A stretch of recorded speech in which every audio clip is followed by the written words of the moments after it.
Madam Shanthakumari madam ನಿಂತ್ಕೊಳ್ಳಿ madam. ನಿಮ್ ಸ್ಯಾರೀಸೇ ತೋರಿಸ್ತಾ ಇಲ್ಲ ನಮ್ಗೆ.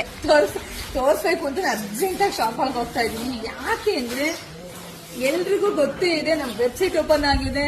ಸೊ ಎಲ್ಲ ಹೆಣ್ಮಕ್ಳು ಕಾಯ್ತಾ ಇರ್ತಾರೆ, ಮೇಡಮ್ ಯಾವ ಹೊಸ ಕಲೆಕ್ಷನ್ಸ್ ಆಗ್ತಾರೆ ಅಂತೇಳಿ. ಸೊ ನಾನ್ ವೇರ್ ಮಾಡಿರ್ತಕ್ಕಂಥ ಸ್ಯಾರಿ ಬಂದು ಇವತ್ತು ಟಿಶ್ಯೂ ಸ್ಯಾರಿ ಸೂಪರ್ ಆಗಿ ಸಖತ್ತಾಗಿದೆ. ಫಸ್ಟ್ ಟಿಶ್ಯೂ ಅಂದಾಗ ಎಲ್ರಿಗೂ ಒಂದು ಡೌಟ್ ನನಗೆ ಹೇಗೆ ಕೂತ್ಕೊಳ್ತೀನಿ, ತುಂಬಾ ಚೆನ್ನಾಗಿದೆ. ಸೊ ಇದೆಲ್ಲ ಹೊರಗಡೆ 950 ಇದೆ, ಆದ್ರೆ ಇವತ್ತು ನಮ್ಮ ವೆಬ್ಸೈಟ್ ಅಲ್ಲಿ ನಮ್ಮ ಹೆಣ್ಮಕ್ಳಿಗೆ ನಾವು ಕೊಡ್ತಾ ಇದೀವಿ. ಎಷ್ಟಕ್ಕೆ ಅಂತ ಕೇಳಲ್ವಾ? ಎಷ್ಟಕ್ಕೆ ಮೇಡಮ್? ಇದೆಲ್ಲ ಕಾಸ್ಟ್ಲಿನೇ ಇರುತ್ತೆ, ಬಟ್ ನೀವೆಲ್ಲ ಬಿಡಿ ಫುಲ್ ಕಡಿಮೆಗೆ ಹಾಕಿರ್ತೀರ ಯಾವಾಗ್ಲೂ.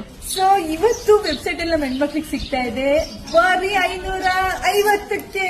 ಹೋಗಿ ಬೇಗ ಬೇಗ ಎಲ್ರು ಬೇಗ ಬೇಗ ಹೋಗಿ ಬುಕಿಂಗ್ ಮಾಡ್ಕೊಳ್ಳಿ ದಯವಿಟ್ಟು. ಯಾಕೆಂದ್ರೆ ವೆಬ್ಸೈಟ್ ಅಲ್ಲಿ ಕೂಡ ಫಾಸ್ಟ್ ಆಗಿ ಬುಕಿಂಗ್ ಮಾಡ್ಕೊಂತ ಇದ್ದಾರೆ ಹೆಣ್ಮಕ್ಳಿಗೆ. Thank you so much. ಈ ಸ್ಯಾರಿ ನೋಡಿ, ಸ್ಯಾರಿ ಕಲ್ಲು ನೋಡಿ ಎಷ್ಟು ಚೆನ್ನಾಗಿದೆ, ಸೂಪರ್ ಆಗಿ ಸಕ್ಕತ್ತಾಗಿದೆ. ಹಾಗೆ ಬ್ಲೌಸ್ ಕೂಡ ತುಂಬಾ ಚೆನ್ನಾಗಿದೆ. ಇದೆಲ್ಲ ವೆಡ್ಡಿಂಗ್ ಕಲೆಕ್ಷನ್ಸ್ ಆಗಿರುತ್ತೆ. ಹೋಗಿ ಬೇಗ ಬುಕ್ ಮಾಡ್ಕೊಳ್ಳಿ, ಜಾಸ್ತಿ ವಿಡಿಯೋ ಶೇರ್ ಮಾಡಿ. ಎಲ್ರಿಗೂ ಒಳ್ಳೇದಾಗಲಿ, ಶುಭವಾಗ್ಲಿ, ಸಮೃದ್ಧಿ ಆಗಲಿ, ಬ್ಯೂಟಿಫುಲ್ ಕಲೆಕ್ಷನ್ಸ್ ಎಲ್ಲವೂ ನಿಮ್ದಾಗ್ಲಿ ಕಂಡ್ರಿ. Thank you.